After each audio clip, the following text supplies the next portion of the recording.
Member Chapman? Member Chapman?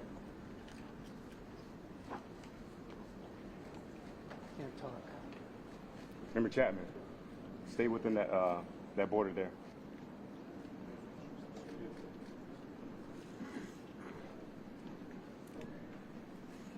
Thank you for joining us. My name is Jennifer Homendy, and I'm the chairwoman of the National Transportation Safety Board. The National Transportation Safety Board is an independent federal agency that's charged by Congress with investigating every civil aviation and serious accident and serious incident in the United States and significant events in other modes of transportation. Yeah. I want to start by expressing our deepest condolences, our sympathies on behalf of the entire board for those who lost loved ones in this terrible tragedy. Our thoughts, our prayers are with you.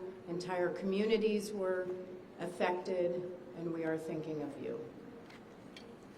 With me today is Bryce Banning.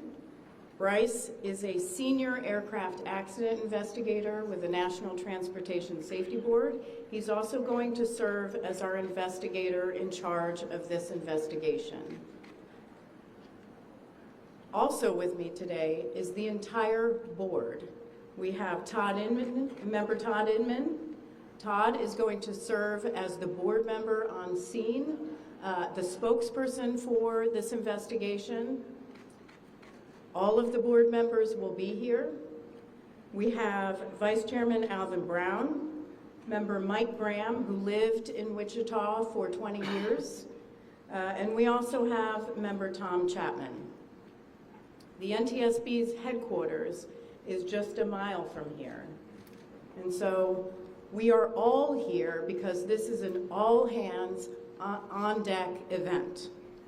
And we're here to assure the American people that we are going to leave no stone unturned in this investigation.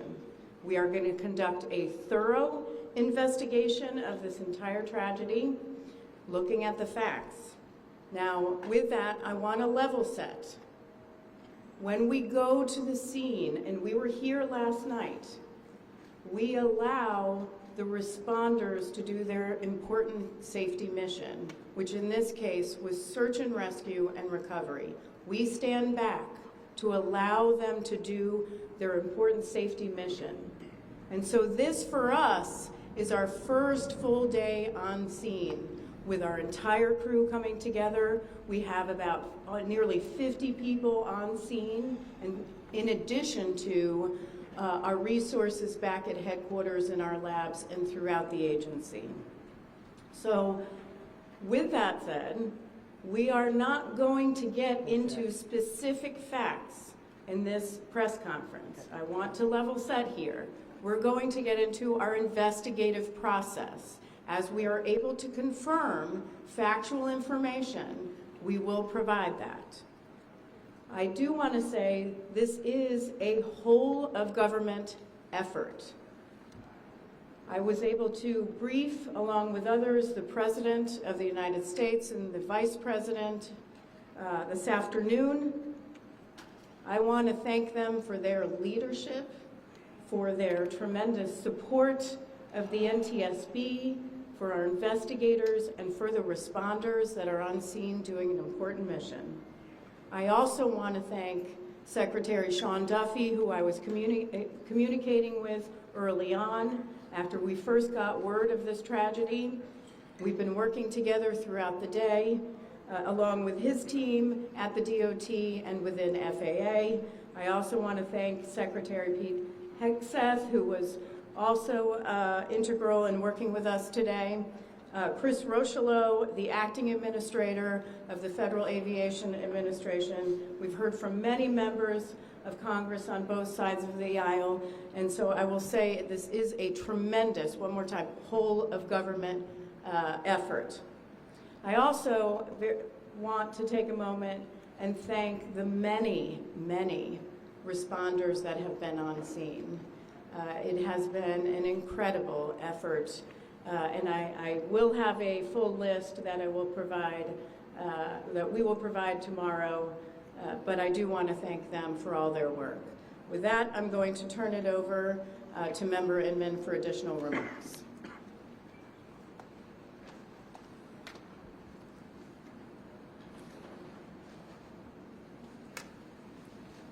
So today is our first full day on scene.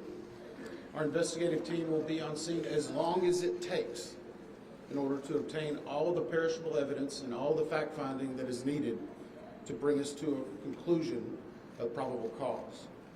Our mission is to understand not just what happened, but why it happened, and to recommend changes to prevent it from happening again. Since we're just beginning our investigation, we don't have a great deal of information to share right now. We will keep you informed by giving regular updates as we learn more. Our intention is to have a preliminary report within 30 days, and the final report will be issued once we've completed all of our fact-finding and investigation.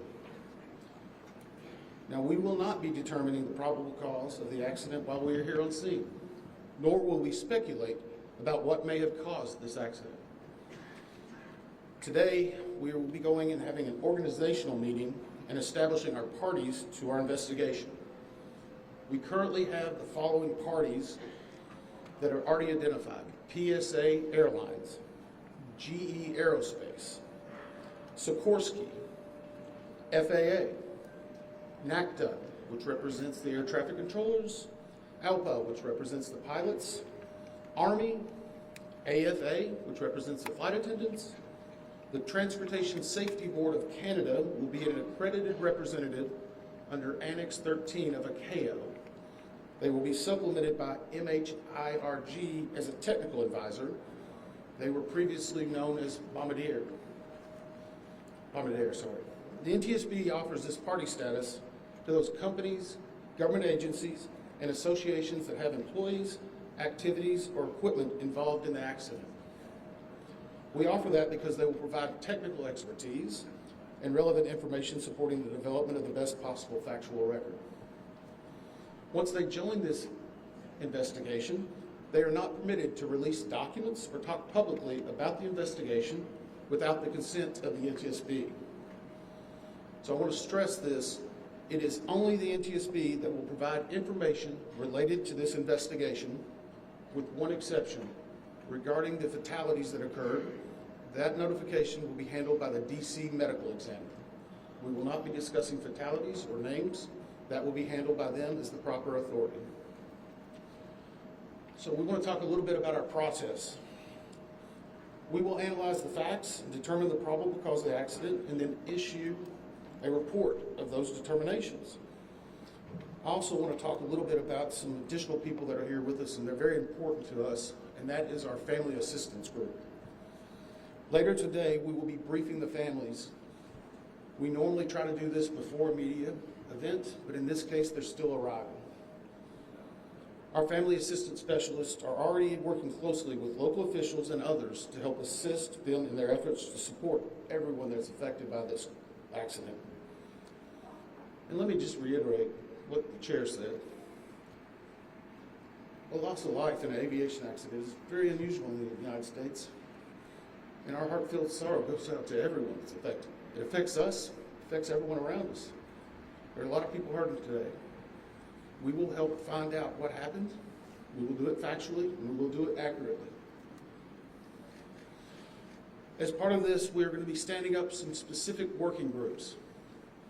Those working groups will be operations. They will be looking at the history of the accident flight and crew members' duties for as many days before the crash as appears relevant. We'll be forming a structures group, which will be the documentation of the airframe wreckage and the accident scene, including calculation of impact angles to help determine the plane's pre-impact course and altitude. We'll have a power plants group. They will do the examination of the engines and the engine accessories. We'll have a systems group. They will study the components of the plane's hydraulic, electrical, pneumatic, and associated systems, together with the instruments and elements of the flight control system. We'll have an air traffic control group. They will do reconstruction and review of air traffic control systems provided to and including acquisition of pertinent flight track surveillance information, what you might typically think of as radar or ADSB, along with controller pilot communications. We will also have a survival factors group. They will be doing the documentation of impact, forces and injuries, community emergency planning, and all crash and fire rescue efforts. Also, due to the unique nature of this crash, we will be having a helicopter group as well. Lastly, we will have a human performance group, and this will not be its own group. It will actually be a part of the operations, air traffic control, and helicopter groups. They will study the crew performance and all before the accident factors that might be involved in human error, including fatigue, medication, medical histories, training, workload, equipment design, and work environment. Now we're going to take a few questions, but I will again stress, we don't have a lot of information now. We will continue to gather that. We will try to release it as we can, but we will only talk about the facts of the case that we know right now. So, I'm going to ask, we're calling a few people. I'm going to ask that you state your name and affiliation. James Matthews from Sky News.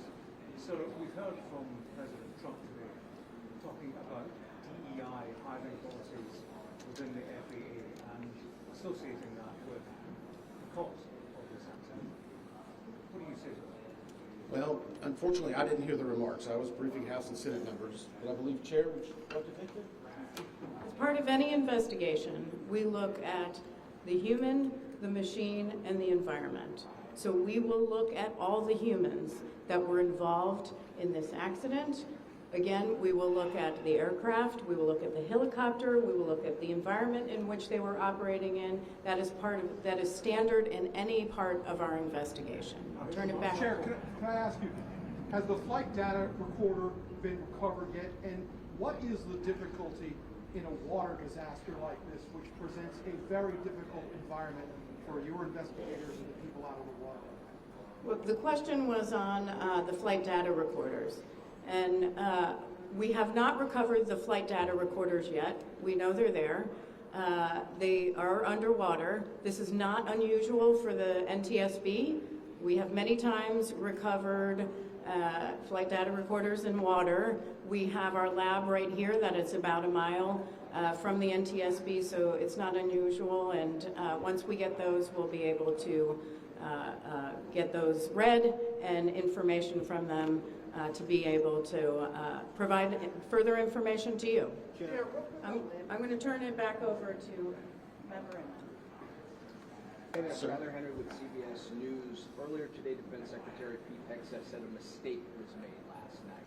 Based off of you all's initial investigations and preliminary findings, have you all been able to tell whether this was human error or mechanical failure? The question was, has there been human error or mechanical failure? We don't know what we know just yet. We do not know enough facts to be able to rule in or out human factor, mechanical factors. That is part of the NTSB investigative process, and where all of these groups will come together. It's one of the reasons why the NTSB is known as the gold standard. We will take the time that's necessary, but I'd also like to reiterate, if we find something that is a significant issue that warrants immediate action, we will not hesitate to make those recommendations and make them public. We have a good track record on that, and we want to continue doing so. Sir? Hello, Sir Tom Costello with NBC News. Does it hurt your investigative process, maybe for the chairman, does it hurt your investigative process to have the president already suggesting possible causes here as you try to keep an open mind and begin this investigation? Tom, with all due respect, I think the press also likes to state what probable cause is before we get to the probable cause. So what I'm going to say is you need to give us time. You need to give NTSB, it's not that we don't have information. We do have information. We have data. We have substantial amounts of information. We need to verify information. We need to take our time to make sure it is accurate. That's best for you. That's important for the families It's important for legislators who are seeking answers to try to figure out what they're going to do about this. And so it will take time. We do have a lot of information, but we need some time to verify that. Yeah, Member Chase Williams with Fox Business. I'm wondering about the conditions in the tower last night. Were there any performance issues in the past with any of these controllers? Anything of that nature? Question is about controllers. As I said, we are just now forming the groups. The controllers do have union representation, which they're entitled to. They'll be working with our party system and our party groups. They'll be conducting interviews. Those interviews will need to be analyzed, transcribed, and other team members will need to look over it. It'll be a long process, but we will go through the entire history. My question is for the chairwoman. Can you tell us more about what the president and vice president's responses were when the briefing was happening? Sure. So the question was about my briefing for the president and the vice president. As is standard, we offer briefings on our process and what we know, and this was a briefing with the president and vice president and with Secretary Duffy and Secretary Hegseth and also the acting administrator of the FAA. There was discussion on what we know so far and our process, and that was about it. Madam Chairwoman, Stephanie Ramos with ABC News. Similar to Tom Costello's question, the president has stated what may have caused the crash, stating common sense. Does that affect your progress at all at this early stage? Yeah, so the NTSB, we conduct an important safety mission where we take a very careful approach. I'm sorry, the question was on speculating during investigations, which is we often hear about. What I will say is we look at facts on our investigation, and that will take some time. And at some point, we'll be able to provide that factual information, as Member Inman said, and provide that hopefully tomorrow. Member Inman? Hang on a second. Dave Shepardson from Reuters. Have you been able to retrieve the black boxes from the helicopter? Has the military decided whether they're going to read those to the NTSB? And what about the ATC tapes? Have you guys been to? So the question was about black boxes, which are referred to as black boxes, which are typically orange. We have not recovered any of the boxes involved yet. We feel comfortable and confident that we will be able to. Right now, recovery of life is probably most important in those that were involved. I mean, there are still ongoing recovery efforts involving the fatalities involved, along with some debris is coming out as well. We will make sure that that perishable evidence is maintained. We have a great process for that. We will probably have more than one black box, so to speak. It's our understanding that the Sikorsky helicopter is equipped with some form of recording devices, and those will be read either by the DoD or by us. We have a good starting relationship with them, and we've already made agreements in order to be able to do that. So I feel comfortable in what we're going to be doing. The other question was about air traffic control. We received a very large package of information from the FAA at about 3 a.m., I believe, this morning. That is still being reviewed and analyzed. I would say there's a lot more information that usually comes in that than what you may find online and people might speculate about. And that is part of that overall process where we take the time to get the information correct and to make sure all the parties are engaged and involved and can fact check that information. Sir, One.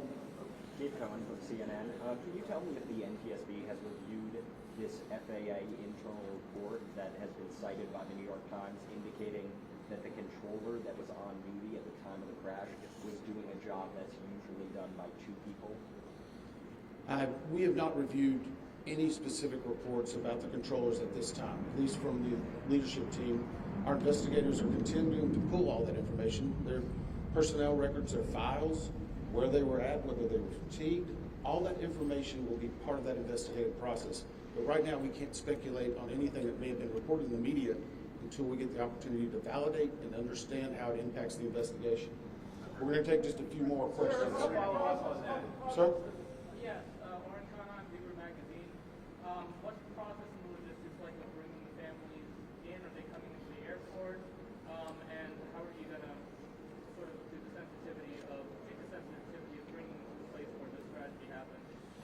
So the question is about the families. And many of those families are still en route. Some are still being notified from both the military and from the commercial crash.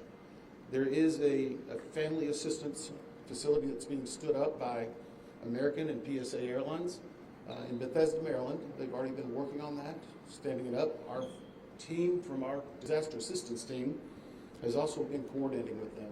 We plan on briefing them.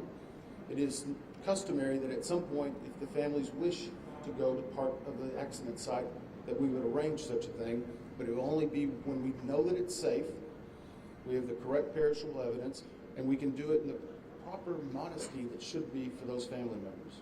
It will be a little bit of a process, but it will take some time. Sir, to follow up on the air traffic control system. Now, sir, are you? I know that Marielle Carver with these news now.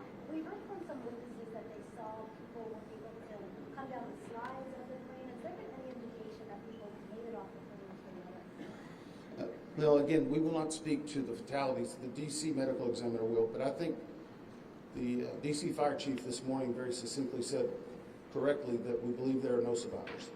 Were they off the plane? Like, did they even get out of the plane? Last question. Sir, Victoria Sanders with So, hang on one second. Right now, we're going through the debris fields. Nothing we've seen would indicate that maybe slides or chutes were deployed. It was a very quick, rapid impact, but we've seen nothing in that regard so far from the evidence we had, but we still need to verify all of that information. One more question? Victoria Sanders, thank you. Sure. Are you going to be looking at the family member's cell phone? Go ahead. Jeff Cook, ABC News. What do you know about the altitude of the helicopter at the moment of impact? And can you talk about the procedure for such helicopters in that area? The question was about the helicopter procedures. And in DC, it's kind of a unique environment. We've been getting briefed more and more by the FAA. I'm not an air traffic control specialist, but they're actually helicopter zones, if you will, or tracks. And this one was transiting, I believe, from track 1 to 4 as part of their normal procedure. If you live in DC, you see a lot of helicopters going down into this area. So there's a very well-defined system in that regard. As far as altitude, until we get the additional information, we can't validate or basically corroborate any of that until we get more of the electronic data and the data that's on the plane. I do want to clarify one question that also came about cell phones. You know, in today's age and time, a lot of electronics and other devices do contain a lot of different information. We've found on a number of our accidents that we actually are notified through a smartphone that may sense that. As part of our process, we will obviously treat all of the effects of the deceased with dignity. We are already starting to pull that information together.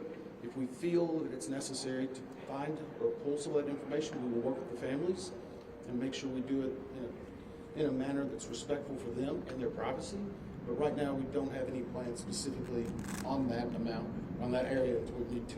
Thank you very much. Thank you very much.